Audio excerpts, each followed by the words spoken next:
Hello and welcome to another video. So today I'm here with my reading journal flip through, my 2024 reading journal flip through, and my setup is different in this video than my last one, so we'll see how it goes. Basically got my iPhone connected to a MacBook so I can see like a viewfinder angle, but when I do that everything is backwards. So we'll see how it goes. So this is my 2024 reading journal, and in 2024 I used an A6 Hobonichi Day Free. And so that's basically a Hobonichi that has like the months at the front. Let me find them. The months at the front like this, and then the back is just notes pages. I think you get like 171 notes pages like this. And the reason I'm not using this year is because of this chunk at the bottom. It's already such a small space that having to either always cover this or just work without this space was a little too much. Like the proportion of this unusable space relative to the page that I could use was just a little too high for me. But I did manage to stick with this all year. I was kind of in and out of it based on how much I was reading, but if I was reading, I was in this. So one of the first things I did was get an A6 Midori cover, clear cover that is on top of this, and then I have just some vinyl stickers. I don't remember where I got them. Amazon, Temu, one of those, nothing fancy. And I use that to add some decoration. On the sides here, I have some tabs. These are just, I think they might also be Midori. I'm honestly not sure. I just got them from Jet Pens, and they just have the numbers 1 through 12. And there's a leap. I basically got 1, 2, 3, and then 8, and that gives you an idea of how much reading I was doing over the summer. If we open this up, I did make some pockets. So this is just some cardstock that I used washi tape to tape to the inside cover, and I wanted to do that so that I could keep like random little things here, like if I printed more than one book cover out and I knew that I would use it in a later spread, I would store those in here. More vinyls to keep like just some decoration on this page. Did not use the year to glance pages. I started using this as like a reading tracker, and I kind of color coded what I was listening to at the time. And that did not last very long. It was just not something I found I really wanted to keep up with, so I didn't. I covered the last chunk in washi tape because I was gonna do something, but I honestly don't remember what I had intended for these pages. So as you can see, I just didn't use them.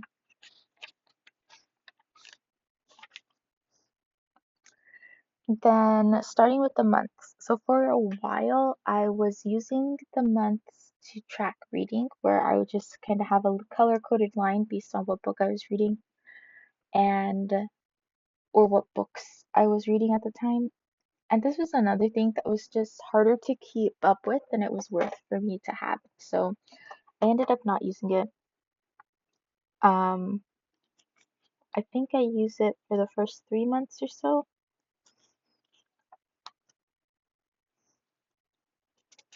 This is February.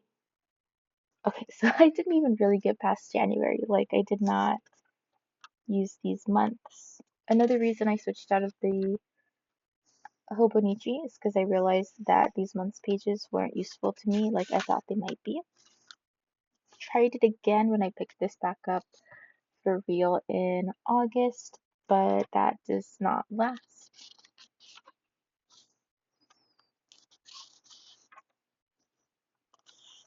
And I think this goes through March in the months. March 2025, yeah. And then the like notes pages start. And I think I intended to use these two pages as like an index or something, but as you can see, I didn't. But I did start to use the notes pages starting in November. And here you can see kind of how my pages evolve. So I almost always keep a reading log for the month where I keep the book I was reading, the day I started the book, the day I finished the book, and then the overall rating for that book. In November, I experimented with having a little calendar where I color coded if I was reading on audiobook, physical book, or ebook, and that was not useful, or at least it was harder to keep up with than I cared to have this information, so I stopped using that. In November, I read Icebreaker on audiobook. This book was not like life changing, but it was, it was a fun read. I also read The Alloy of Law by Brandon Sanderson. That book was, it was okay. It was a little, like, I don't know, that Western kind of setting was a little hard for me to get into. And then this is actually the end of 2023, right? This is November 2023. I was working on the Creating & Co. Winter Challenge. I set up an alphabet challenge, did not go back to fill it out. I set up the Pop Sugar challenge, did not go back to fill it out. I have no idea how far I got in that. Maybe I can go back and see, but it's not important. I set up a books read and genre tracker. This was hard for me to keep up with because I just started losing track of what books I had logged, and I've started numbering my books in my new reading journal so that I can log things like book one is this book, and I know in all my trackers next to a one, like I'm referencing that book. But for this, I had not done that yet, so I quickly stopped using it. In November, I read The Long Way to a Small Angry Planet on audiobook. And then here we get into end of December, so still December. So there's like this notebook covers quite a bit of time. I read Iron Flame via audiobook. I liked it. I don't remember why it took off a star. Just so you know, if you're trying to read anything in these pages, there are spoilers. So do with that information as you will.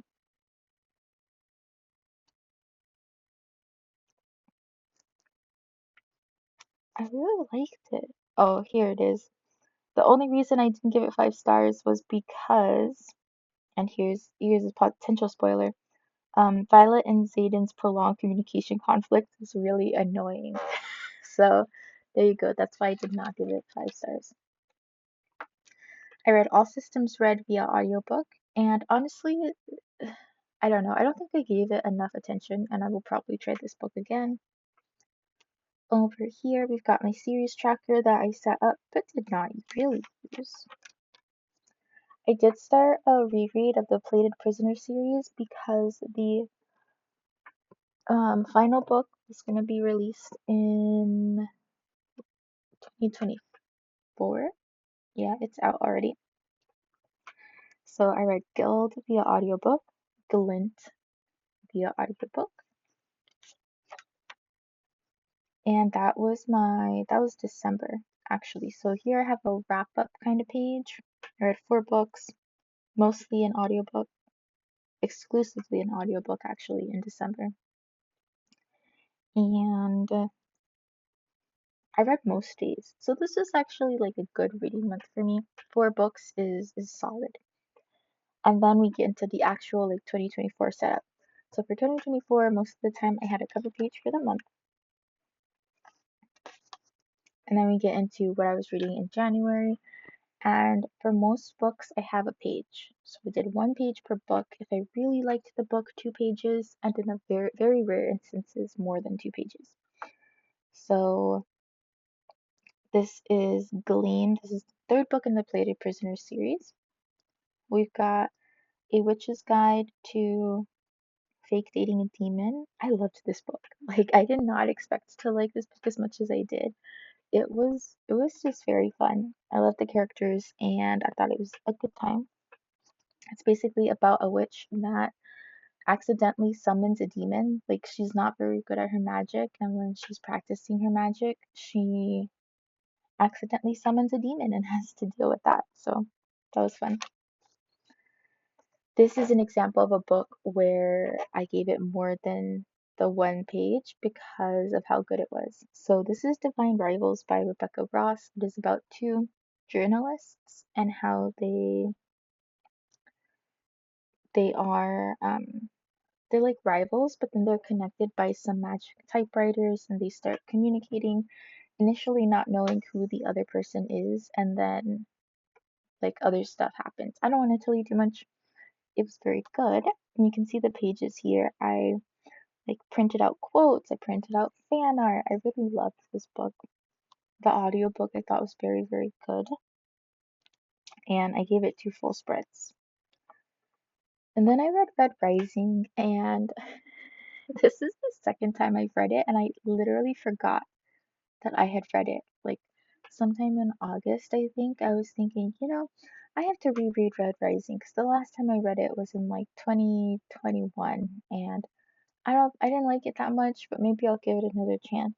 And then later I was flipping through this and realized I had already reread Red Rising and I forgot about it. So I have not continued with that series. Then we have A Demon's Guide to Wooing a Witch. That is the second book in this series with A Demon's Guide to, sorry, where is it? A Witch's Guide to Fake Dating a Demon. I don't know. But they're not like they could stand alone. I just happened to read them in order. And then you've got my January wrap up. So I read 5 books, 3 ebooks, and 2 audiobooks with an average rating of 4 stars in January. So started the year off strong. Then we go into February. And February, there's something called like Fantasy Romance February, abbreviated FARO Feb, and they were doing like daily freebies, but I fell off keeping track of those.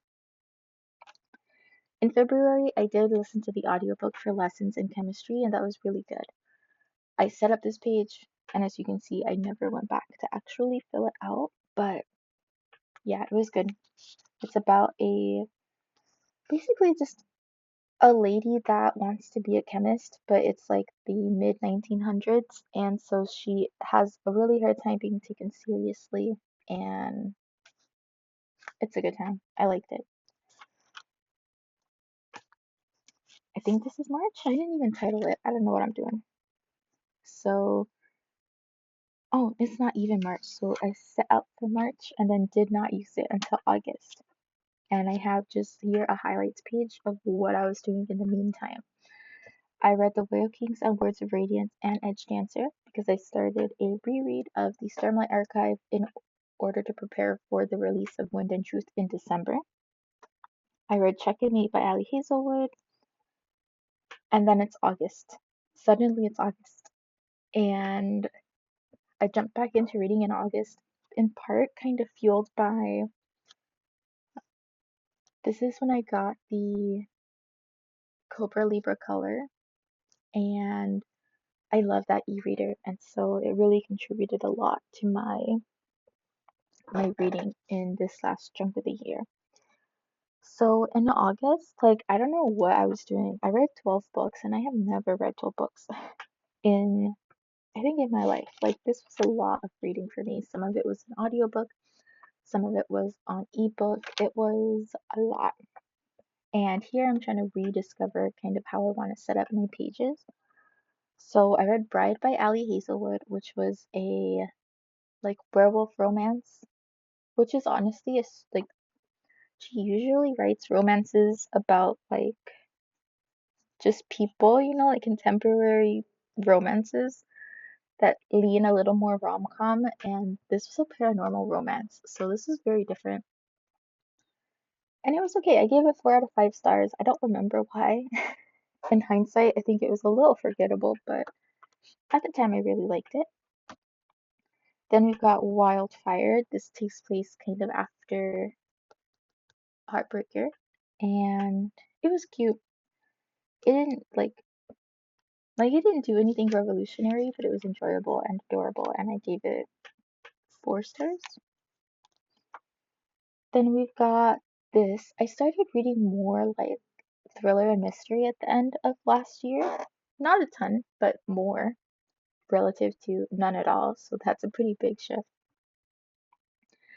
I've got the book Everyone in My Family Has Killed Someone by Benjamin Stevenson. This one was good. It's organized, like in each chapter, you kind of learn a bit more about who in the main character's family has killed and why. And so that was very interesting. And you kind of, what pulled me along was the idea like, has everyone really killed someone? And like, how? Why? Like, how is this family not all locked up in jail? Like, what are you guys doing? And so you learn like how and why these things happen. And then there's a bigger mystery going on. And it was very enjoyable. I listened to Gwen and Art Are Not in Love on an audiobook, and I did not like it. I did not like it. I was so bored. I was bored until the very end. And at the very end seemed to come out of nowhere. So I did not like it. I was not a fan. I gave it 2 stars. I didn't hate it, but I didn't like it. Then I got Butcher and Blackbird, and I gave this one 2 pages, not because it was amazing, but because I had just like the stickers and like fan art that I wanted to include. Yeah, I only gave it 2 pages though. I gave this one 3 stars. It was very hyped up on the internet, which is why I decided to read it. And I mean, I don't have regrets. I enjoyed it, but it was, I don't know, I feel like it didn't do what it said it would do, you know? Like it was supposed to be a dark romance about 2 serial killers, and yet their inner monologues were like I thought I was reading a YA novel. You know, like it was a little too lighthearted for what was going on or what was supposed to be going on. And so it felt like more of a romantic comedy sometimes. And I was just like, this tone is not fitting what I thought was gonna happen, and it was kind of weird to me. So so that's why I only gave it 3 stars. But it was enjoyable, it was fun. I got back into NetGalley and I did get an arc. And then I even listened to it. I listened to it and I have to write a review, but I haven't because I honestly hated the book and I don't know how to write that review. So I've just been avoiding it. And that's where we are. To experiment with the Cobra Libre color, I did get this graphic novel, The Prince and the Dressmaker, and it was adorable. I gave it 3 stars. I'm not very into graphic novels. Um, so I did think that there was just a little, I don't know, it was harder for me to connect with the characters, and I thought that the resolution was a little rushed for this book, but it was cute. So 3 stars. Then we've got Oathbringer, and Oathbringer gets multiple pages because of the fan art and the stickers and the quotes, and it's so good. If you have not read the Stormlight Archive and you're into fantasy, like, I don't know, what are you doing? It's so good.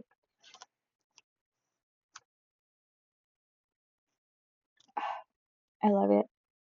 It was, yeah. And I found on my reread that I enjoyed some parts more than I did the first time around. Like, I think Oathbringer, no, actually, Words of Radiance is when we first enter Shadesmar. And the first time I read this series, I was a little annoyed by the Shadesmar chapters. Like, I just wasn't as interested in that setting as I was in the others. But on my reread, Shadesmar all the way. I love being in Shadesmar. I love seeing this friend, and I just really had a fun time with that. And then I read A Sorceress Comes to Call by T.K. Fisher. T.K. Fisher, sorry. And it was okay. It was about a supposedly it was like a retelling of something. I don't even remember, but it's about a girl that has a very um overbearing is overbearing is probably putting it quite lightly, but her mother is a sorceress and she basically goes to this like man's mansion and is trying to kind of use magic to manipulate and woo him so that he will take care and provide for her and her daughter, and she's kind of evil. So other stuff happens. I really liked it. I gave it 4 stars. Then there is The Shadow Reader by Sandy Williams, and I bought this straight off of her website, which I like never do. I think I got an ad on like maybe Instagram or Facebook, and I just bought it, and it was good. It was fun.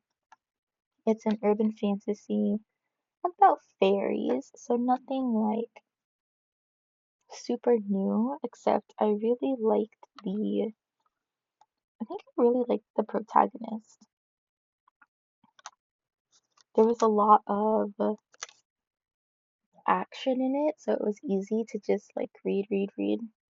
And this was the first time I tried these little flippies because I wanted to put a couple quotes in, but I didn't have enough to write about it in order to make it 2 pages, so I added these little flips so I could have the quotes I wanted, but then write just as much as I wanted to. And it was pretty good. I liked it. I gave this book 5 stars because I could not put it down. Like once I started, I was in it and it took me like a day to read. Then we have a series tracker. This is the format of a series tracker I've actually kept more or less coming into my new reading journal. I like I like having the individual titles for the books because sometimes I want to get like the next book in a series from the library and I don't remember what it's called and I have to look it up every time, and that kind of annoys me. So I like having this in one place so that I know, okay, I'm going on to the next book in this series. What's it called? I go look it up and I'm done. I read Paladin's Grace by T. Kingfisher. I gave this one 5 stars. Also read this in just a couple days and it was adorable. It's about these like, so it's the first in a series that follows these 7 paladins, and the god that they were following dies. And so it follows the story of how these 7 paladins are recovering from that, and like what do you do when the thing you've devoted your life to following is no longer there, and how do you continue to find like meaning and satisfaction in your life? And they found that each book I think covers one of the 7 paladins, and this is the first one. And it was also adorable. It was a fantasy romance. I really liked it, and I'm gonna continue the series. I just haven't yet because it was available via Kobo Plus or the Kobo subscription, and the first book was there, but the second book wasn't, so I'd have to buy it. It's not at my library, and I'm just kind of working my way into convincing myself to buy the second book. So, working on that. Then we have The Shattered Dark by Sandy Williams. That is the second book in a trilogy, and I haven't finished the trilogy, and I don't know why. I think I just read the first 2 books so quickly that I was not ready for the series to end, so I did not continue with it. And then we've got Dawn Shard. This is a novella that takes place between, or at least it was, no, it takes place between Oathbringer and Rhythm of War by Brandon Sanderson. I gave it 4 stars. Listened to it on audiobook. It's fine, it's good. So this is my monthly wrap up. These are all the books that I read in, when are we in August? Which again, this is a lot. I do not read this much almost ever.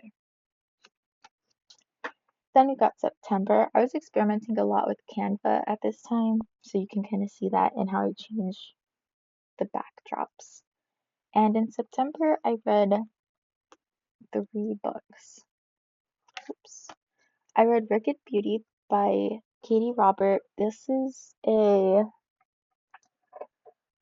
who's in this book? It's like the third in a series, and it takes place with like it's a Greek myth retelling. Achilles, Patroclus, and Helen of Troy. And I forgot I have read this book. Like I checked it out. Well, actually, I started it on Spotify, and I was like, this is vaguely familiar, but I couldn't tell you how it ended. But I am certain that I've read this book, and I like couldn't remember it. So it was completely forgettable, and I decided to just reread it. I gave it 3 stars. Again, completely forgettable, so not amazing, but when I read it, I enjoyed it. So there's that. I'm working my way through the series. I think it's called Dark Olympus. So yeah. Then we got this book. This is actually the book I got from NetGalley, Magic in the Air, and I gave it 2 stars. It was not my favorite. I didn't like either of the main characters. I found the male protagonist to be like pretty irredeemable. Like I did not like him. I did not like that book. And then I read A Werewolf's Guide to Seducing a Vampire, and I gave that one 5 stars. I love this series. I love it. I don't know if there's going to be another book, but it's great. It's like, I think it's called Glimmer Falls with a G, Glimmer Falls. And we get into October, and October was a big reading month. I read a lot of novellas. I was experimenting with horror in October, but I started with How to End a Love Story, and I gave that one 4 stars. I thought that the premise was very interesting, and so I gave it 4 stars, mostly for the premise. And I think that I don't know, this book was interesting because like I wanted to know how everything's gonna work out, but at every given moment I was also kind of bored, and so that's why I didn't get a full 5 stars. It's because I was very conflicted over how much I really enjoyed this book, but I thought it was very unique, and and I don't know, it was very interesting, so 4 stars. A Good Girl's Guide to Murder. Did not expect to read this in like a day, but then I did.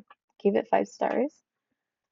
And this one is about a high school like research project where this girl has this she's living in this small town, and a murder had happened, and everyone's convinced that they know who did it even though there's not quite enough proof to convict the guy, and she's convinced that something else has happened, and that the guy everyone thinks did the murder did not actually do it. And she decides that for her senior capstone project, she's going to prove who did it. And so it goes through her investigation, and it was really good. I got this picture. This is from the Netflix series that adapted this book. Honestly, didn't like the Netflix series. I think I watched one, maybe 2 episodes, and just wasn't feeling it, so I stopped watching it. Then I read Leather and Lark, and this was also by Bryn Weaver. So this is the kind of sequel to Butcher and Blackbird. And I liked it more than Butcher and Blackbird. I think that,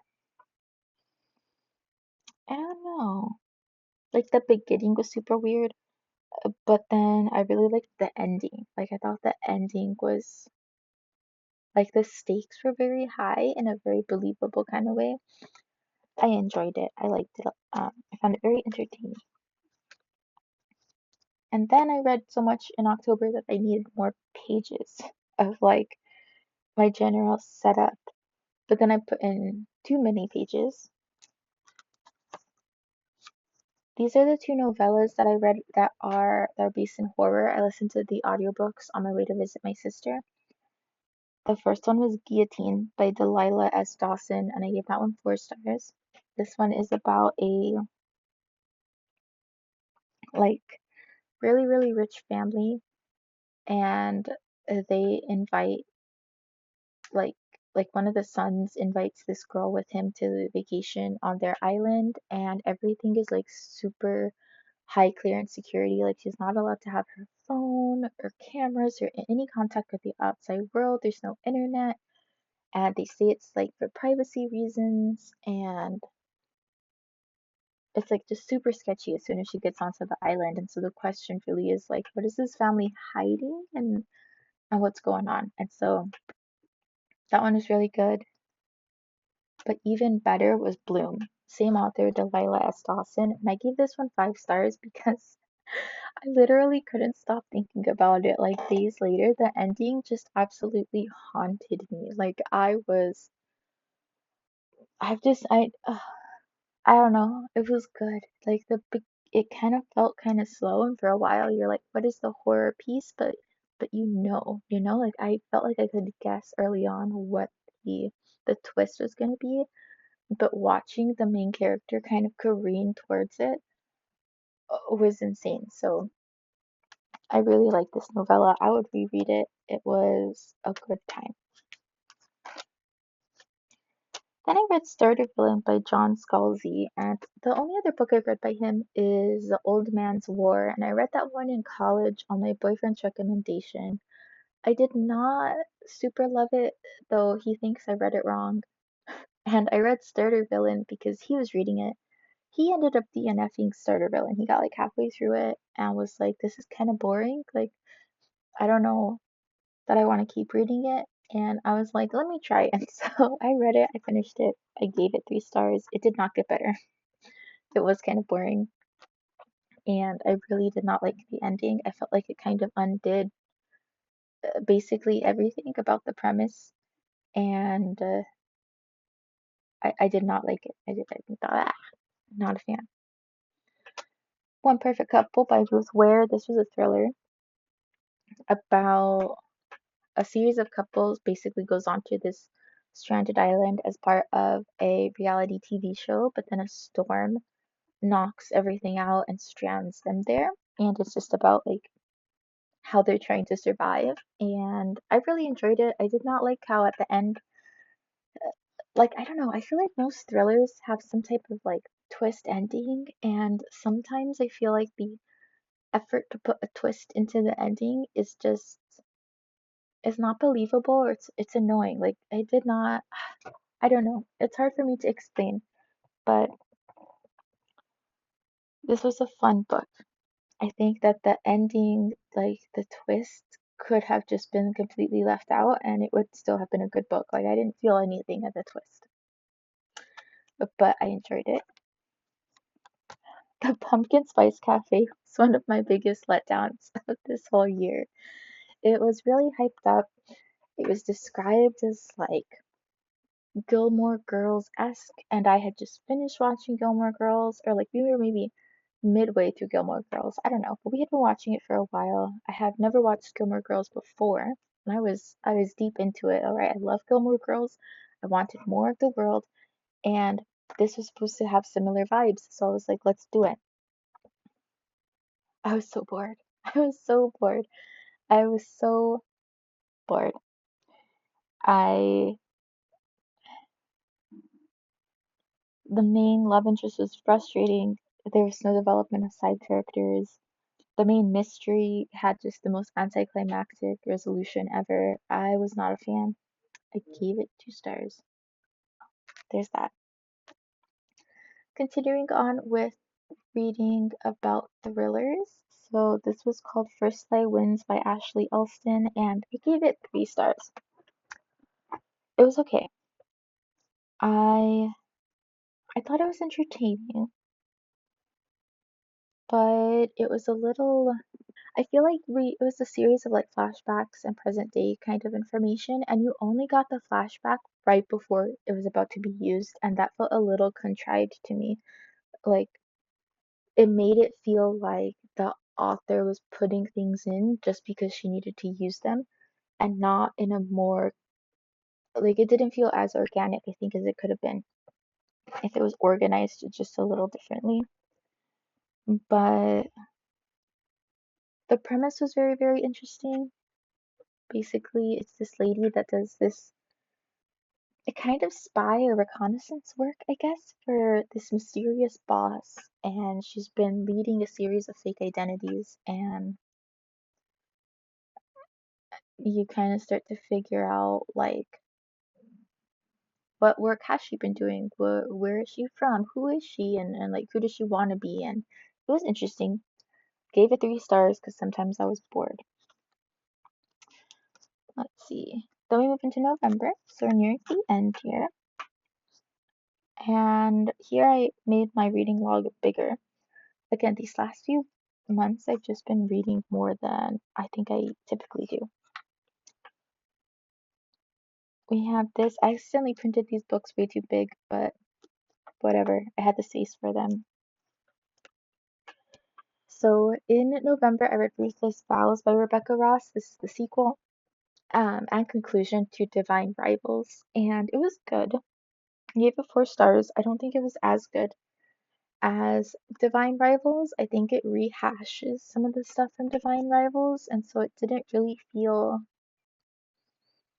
I just felt like it was reusing some plot devices, and I was a little bored. There's a point at which the main characters get separated, and you're just waiting for them to get back together the whole time, and it feels like the first book all over again. So that's why I gave it 4 stars. This is a rare 1 star. I don't give 1 star reviews because if a book's at a 1 star, I probably didn't even finish it. And so here we have, I never thought I'd give a 1 star review to a Brandon Sanderson book, but here we are.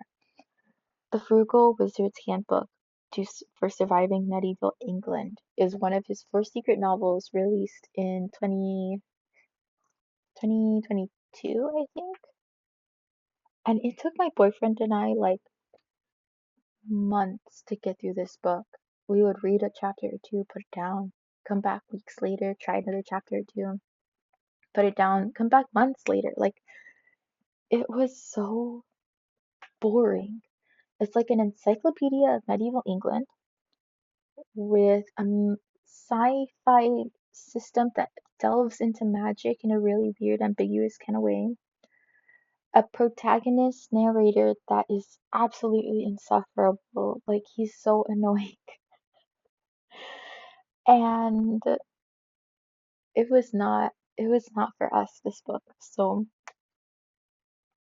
yeah, the most interesting parts were actually these little vignettes that you get in between chapters. That is the handbook itself, where the company that created the like interdimensional technology is telling you, like like hacks and tips for how their stuff works and their different packages and things like that. Like I would have rather have read the literal handbook than the actual story that was taking place. So this was not for me.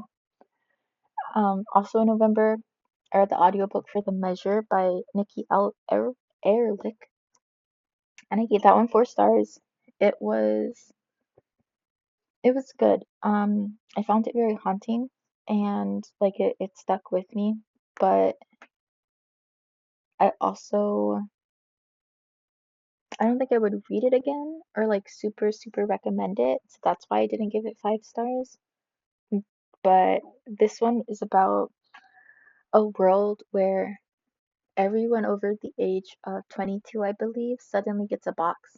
And in that box is a string, and that string represents the length of their life. And so it just follows like how different people deal with that, if they choose to look in the box, how society deals with that, like how society deals with knowing that there's a way to know how long people are going to live, and what that means for things like jobs and medical care and things like that. So this was a very good book. I enjoyed it. Then we get into the Cool Print series. Guys, I did not expect to like this series as much as I did. I don't know why I liked it so much, but it was just so easy to like dive in head first and like not resurface. Like I read these books back to back, which I never do. I finished two of them over a long weekend, and then the third like within that same week. Like it was wild. So I gave, I think, every almost all the books 5 stars. You got The Cruel Prince, and I honestly love this series so much because I was very taken by Jude and her story. Like I found her to be a very captivating protagonist, and I just wanted to see what she was gonna do, like the um prologue of The Cruel Prince shows her at like age 7, and her the fairy king that her mother used to be involved with storms into their house, like murders her mother, and then takes the children into fairyland. And I was like, what? Like, what is happening right now? And I just had to see like where she would go from there, and I really enjoyed it. I had a good time. The second book in the series is The Wicked King. This book does not have as much romance, I think, as the internet led me to believe, which was a bit of a letdown. But again, it didn't matter, which rarely happens because I love Jude so much. Like, I was reading for Jude and not for the romance. So, it was a good time. Last book was called The Queen of Nothing. I gave that 5 stars too. Another rare 1 star review came up in, when is this, November? Yeah. The Only Purple House in Town by Anne Aguirre. About DNFing this book so many times, and ultimately I didn't, just because I didn't have another kind of light, easy read at the time, and I didn't want to go find one, so I just kept kind of suffering through this one. And then the ending was actually very interesting, and I wish that that had taken up more of the book because so much of it was just like a forced found family kind of situation, and it didn't feel natural or genuine or believable. I didn't like the characters very much because they were kind of caricatures, I think, of real people. And yeah, I wasn't a fan. It is technically a fantasy. I guess I would probably classify it as like cozy fantasy. And I don't know, I explored cozy fantasy last year as I feel like so many people did. And I don't know that it's the genre for me. So there's that book. Then I read These Hollow Vows. I gave it 3 stars. I finished it, and oh, I actually right. I was gonna give it 2 stars until the very, very end. So the ending was interesting, but the melodramatic love triangle, YA nonsense, um, just it was not for me. This book. That's how I described it. I don't even remember why. I just remember the frustration. So there's that. And I think that was the end. I had been in the middle of some books, so I left pages for November, but I ended up not finishing another book. And then we get into December, so we're nearing the end here, which is good because I have to go drop my car off at the auto shop. Although I was hoping to cancel that appointment because there's like 4 or 5 inches of snow out there that I don't want to deal with, but we'll see. Alright, so this is December. December was also a very good reading month. Like, again, I don't know what I was doing at the end of last year, but I was living my best life. So we've got Rhythm of War. Finished that reread. 5 stars. Loved Rhythm of War. Did not expect to love it as much as I did because I remember not liking the Venli flashbacks. Completely new appreciation for them in my reread. Like, I get that Venli is not uh or like the flashbacks are about stuff like they mostly center around Eshonai, and she is not as I don't want to give too many spoilers, but there are reasons why that might seem unnecessary and not contribute a lot to the story. But I found the flashbacks really gave me an appreciation for the singers as a people and their culture, and I just really want them to prevail. Like suddenly I feel like I understood them a lot better, and so their story throughout the rest of the series was really captivating for me, and I think part of it was because of those flashbacks. We also spend a good chunk of time in Shadesmar in this book, and I love Shadesmar, so it was good. It was a good time. The ending destroyed me. I was like in tears, and it was so good. And then I read Wind and Truth. Wind and Truth released December 6th. I literally took time off to read Wind and Truth, and oh my God, it was so good. It was such a journey, and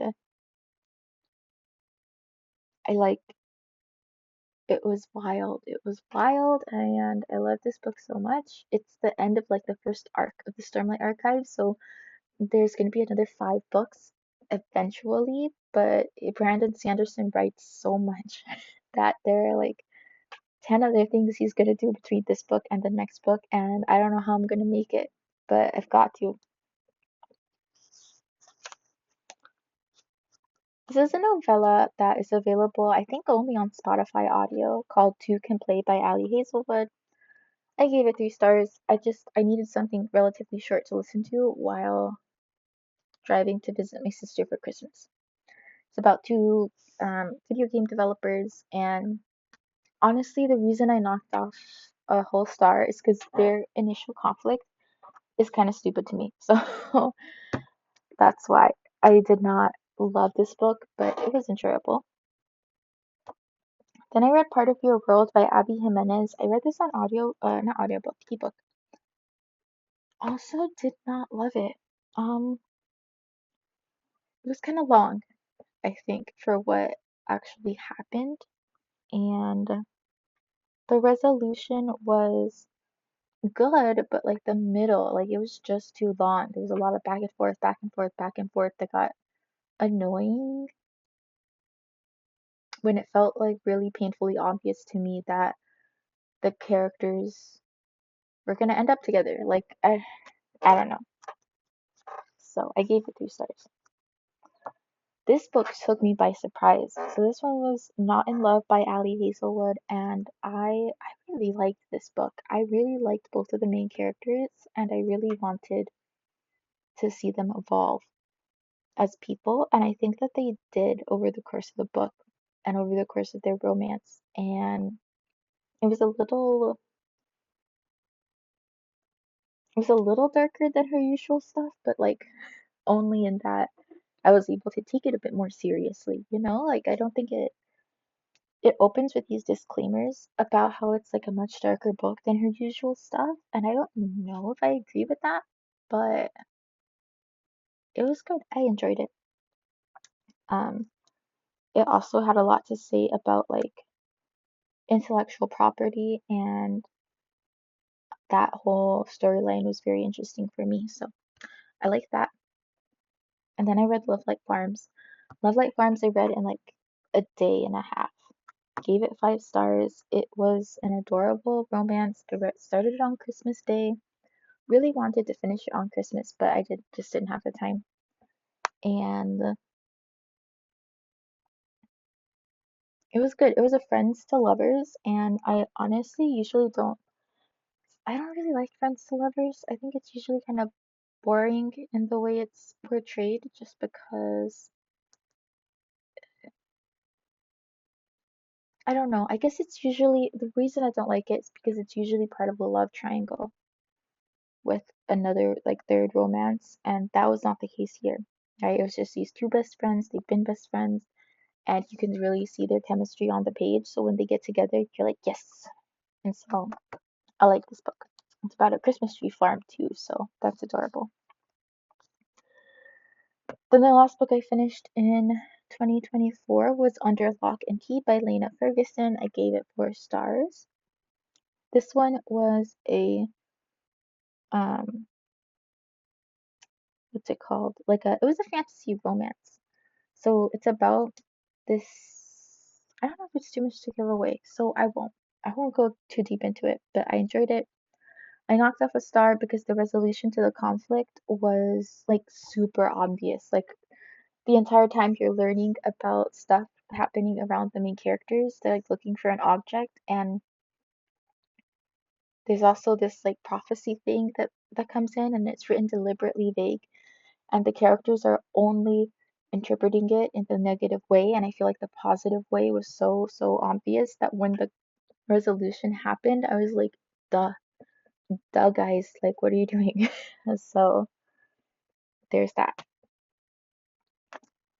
Then I printed off my year in books from Goodreads.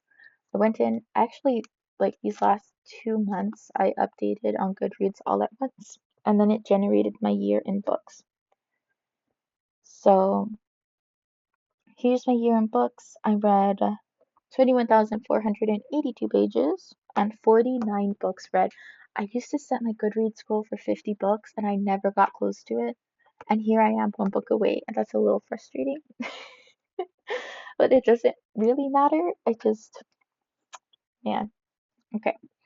My shortest book was Dawn Shard, and then the longest book was Wind and Truth. The same is over 1,300 pages, and it was a wild ride the whole way through. My average book length was 438, although this is really driving up the average. I think most of my books realistically are in the 300 page range, just because that's where romance tends to be. The most shelved was The Cruel Prince. The least shelved is Magic in the Air. That makes sense. This has been a popular series for a long time, and this was a new release that, again, I didn't like, so I don't think it's gotten a lot of buzz. Not because I didn't like it, just because I don't think it's super good. My average rating is 3.9 stars, which I think is favorable. Highest rated was Words of Radiance. And then you have this, the list of all my books in one place, which was cool to see. All the book covers with some of my 5 stars highlighted.